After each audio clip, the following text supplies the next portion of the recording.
Ezra's mother Shira tells him of his royal bloodline on her deathbed. A skilled craftsman, Ezra builds a reputation for crafting intricate ornaments, which ultimately gains him an invitation to present his work at the palace. Entering the halls of Solomon's splendor, Ezra's heart burns with a mix of awe and fury, realizing the life he was denied. He vows to claim his rightful place, whatever the cost.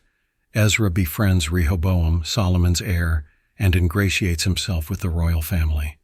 Underneath his charm lies a plot to sow discord between Rehoboam and the council of elders.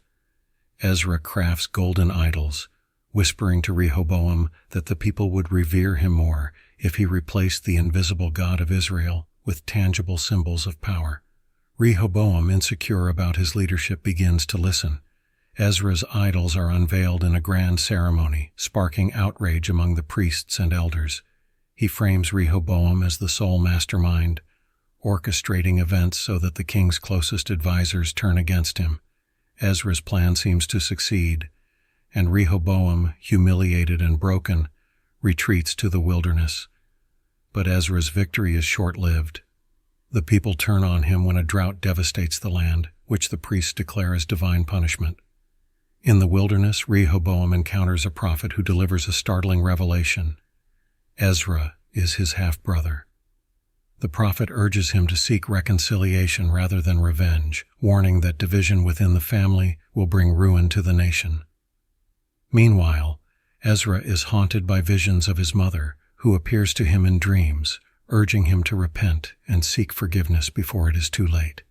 Ezra confronts Rehoboam in the wilderness, revealing the truth about his lineage. Rehoboam listens, and in an unexpected act of grace, forgives Ezra and invites him to help rebuild the kingdom. Together they destroy the idols, repent before God, and lead the nation in a revival. Rain returns to the land, and peace is restored, but not without scars that remind them of the cost of betrayal and pride.